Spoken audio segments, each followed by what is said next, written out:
Oi gente, tudo bem com vocês? Eu sou a Letícia Lee e sejam bem-vindos a mais um vídeo aqui do canal Crimes Verdadeiros. E esse é o segundo vídeo da nossa semana de crimes verdadeiros.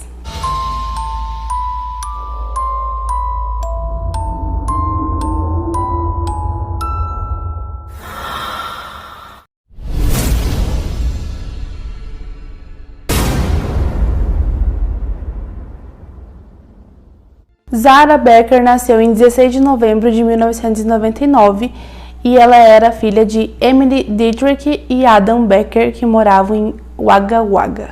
Wagga Wagga fica na Austrália e é a maior cidade no interior do estado. A Emily, mãe da Zara, ela teve depressão pós-parto, então depois que ela teve a Zara, ela acabou entregando a custódia da criança para o pai e acabou não vendo mais a menina. Segundo uma tia da Emily, uma mulher chamada Diana Ross, ela disse que a Emily não via a filha desde os 8 meses de idade e embora depois disso ela tentou contato com a filha e com a família, da filha, eles não conseguiam, porque toda vez que eles conseguiam algum tipo de contato, telefone, a família, o pai ali da Zara mudava de número, eles trocavam de endereço frequentemente, então ela não conseguia mais ter contato com a filha. O Adam levou Zara e se mudou com seus pais para Giro, em Queensland, em 2004 para trabalhar em uma usina de açúcar. Em 2005, com 5 para 6 anos de idade, a Zara foi diagnosticada com câncer ósseo e mais tarde ela teve ainda câncer também no pulmão. Como resultado de tudo isso, ela teve a parte inferior da sua perna amputada e ela teve que fazer também uso de aparelhos auditivos. Mesmo com tudo isso, mesmo tendo passado por diversos procedimentos médicos, tendo passado por 2 tipos de câncer, ainda assim, a Zara era uma criança feliz, uma criança grata, sabe? Uma criança disposta, alegre, mesmo com uma vida tão difícil, mesmo sendo tão pequena. Durante esse tempo em que a Zara estava doente, que ela ficava muitos dias, muitas noites no hospital, o Adam começou a passar bastante tempo na internet. Então ele acabou entrando em uma comunidade, uma rede social, e eu vou deixar aí na tela para vocês o nome dela. E ele acabou conhecendo uma mulher lá nessa rede social. Essa mulher era Elisa Frenchild, ela era da Carolina do Norte, nos Estados Unidos. E ela era também 9 anos mais velha que o Adam e já havia sido casada 6 vezes antes. Então eles começaram a conversar, online, eles começaram ali a trocar mensagens, começaram um relacionamento à distância e acabou que algum tempo depois eles decidiram se casar. Só que a Elisa ainda era casada com o ex-marido, então ela ainda era casada no papel, mas mesmo assim ela viajou até o país, até a Austrália, até o país do Adam e foi para lá para se casar com ele. A Elisa morava em Hickory, nos Estados Unidos, e depois que ela se casou com o Adam, ela voltou para a cidade dela juntamente com ele e também com a Zara, com a filha do Adam. O câncer da Zara já havia entrado em remissão em 2008, um pouco antes do pai dela se casar com a sua nova madrasta. Então, ela estava, bem de saúde, apesar dela não ter uma perna, ela usava uma prótese. Apesar de algumas coisinhas ou outras, ela estava bem, ela já não estava mais precisando tanto, de tratamento médico, enfim. Ela estava bem de saúde, então eles decidiram morar nos Estados Unidos. Só que a Elisa não era a esposa ideal que o Adam imaginava e nem a mãe tão próxima que a Zara nunca teve e esperava ter um dia. A Elisa tinha vários segredos ocultos e, enfim, várias coisas que ela não havia contado para o Adam. Uma dessas coisas era esse monte de maridos que ela teve. Ela foi casada 6 vezes antes do Adam. Ela também tinha 3 filhos biológicos que ela teve, cada um com um pai diferente. E os filhos dela acabaram crescendo e virando, segundo a sociedade, pessoas que não cooperam em nada bom para a sociedade. Então, eram pessoas que faziam coisas erradas, que tinham práticas erradas, segundo pessoas que conheciam os filhos da Elisa e também a Elisa. Eles foram criados sem a atenção de mãe, sem amor de mãe, realmente deixados a Deus dará, sabe? Nos 7 anos que antecederam o casamento da Elisa com o Adam, ela morou em 42 endereços diferentes e desses 42 endereços ela foi despejada de vários deles, em alguns lugares por não pagar aluguel, em outros lugares por falsificar cheque para pagar aluguel, em outros lugares por brigas, enfim. Os motivos eram inúmeros e ela passou por mais de 42 endereços em 7 anos.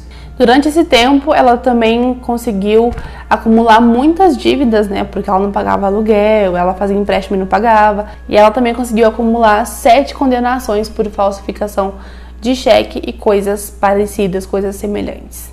Então, depois que eles se mudaram para Carolina do Norte, né? Os Beckers, junto com a Elisa, a Zara ela começou a frequentar a escola, só que matérias dizem que ela chegou a ser matriculada e frequentar por pouco tempo, mas depois a Elisa disse que ela seria educada em casa. Nos Estados Unidos isso é muito normal, né, que a família eduque as crianças em casa, então não necessariamente a criança precisa ir à escola presencialmente. É lógico que tem todo, enfim, né, uma prestação de contas ali que você tem que mostrar que a criança realmente está estudando, mas isso não acontecia, porque depois foi descoberto que eles tiraram a Zara da escola simplesmente por conta das denúncias que já haviam chegado na escola. Então, essas denúncias eram de maus tratos e abuso infantil contra a Zara. Vários vizinhos acabaram alegando que a Elisa era muito grossa, ela era verbalmente e fisicamente agressiva com a Zara e que ela era muito negligenciada. A Zara tinha uma deficiência, né? Ela não tinha uma perna, ela usava uma prótese, então tinham certas coisas que ela tinha dificuldade para fazer e os pais, né? Os pais ali, o pai e a madrasta não ajudavam, assim, a menina passava praticamente o dia todo dentro de casa, dentro de um quarto, trancada, e ela não tinha vida, sabe? Então, isso é sim negligenciar os direitos da criança, enfim. Os vizinhos começaram a denunciar e isso chegou até a escola.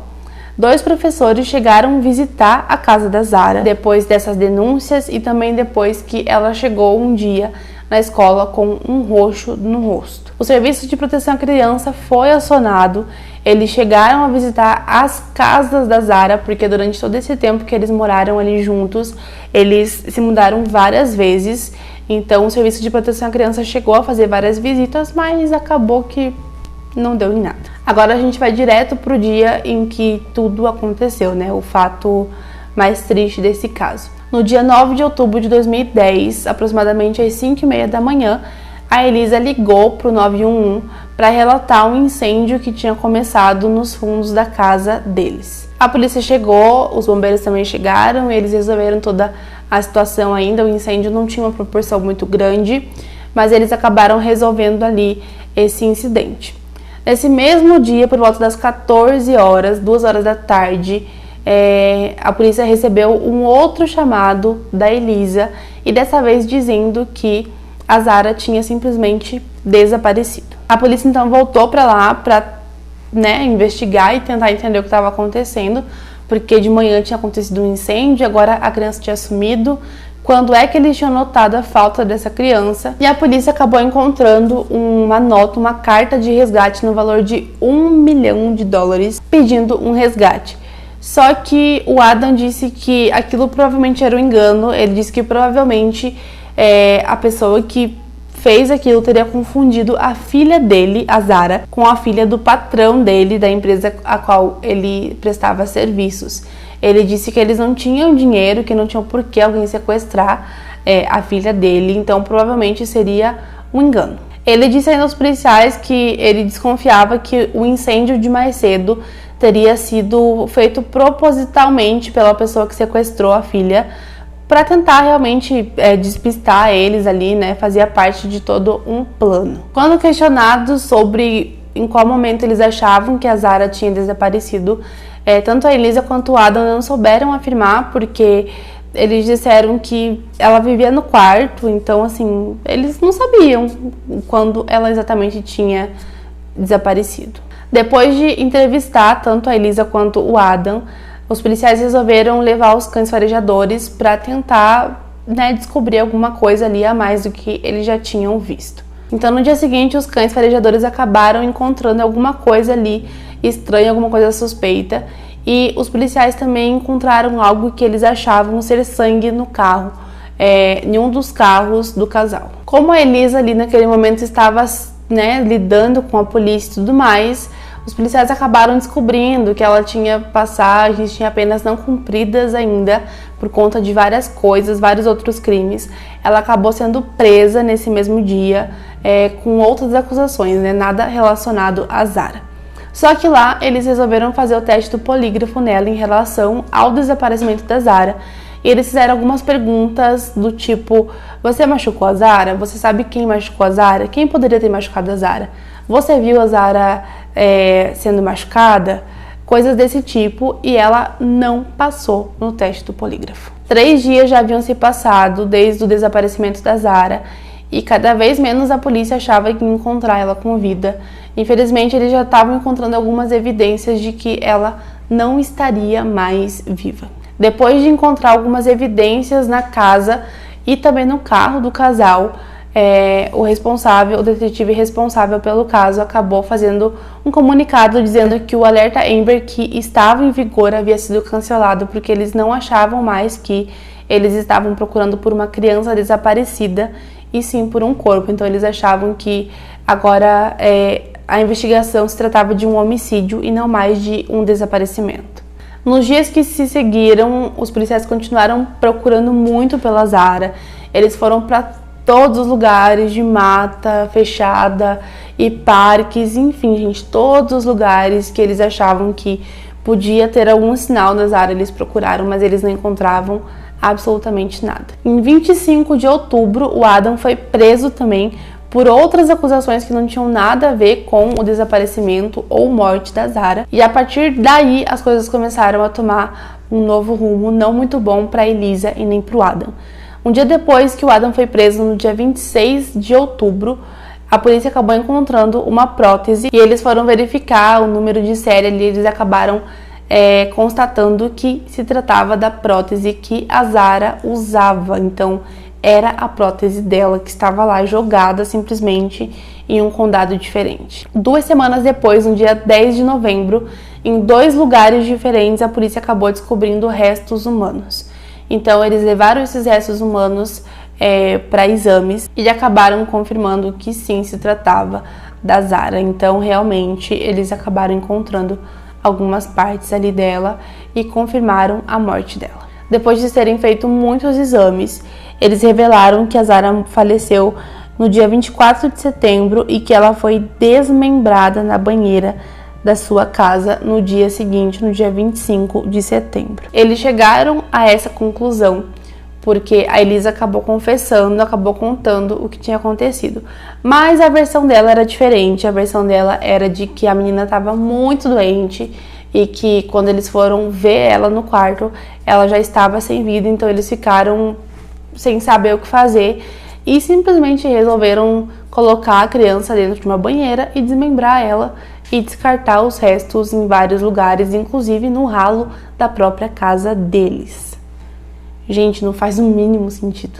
Não existe isso. Devido ao avançado estado de decomposição e como foi encontrado, né, os restos mortais da Zara, a polícia não conseguiu identificar e confirmar qual foi exatamente a causa da morte dela, o que causou a morte dela. A Elisa disse aos policiais que tanto ela quanto o Adam fizeram tudo aquilo juntos, até mesmo abandonar os restos mortais em vários lugares, só que somente a operadora do telefone dela constatou isso, que somente ela estava naqueles locais onde ela disse que estava e realmente onde encontraram os restos da Zara. Para fechar toda essa investigação, a polícia conversou com algumas pessoas.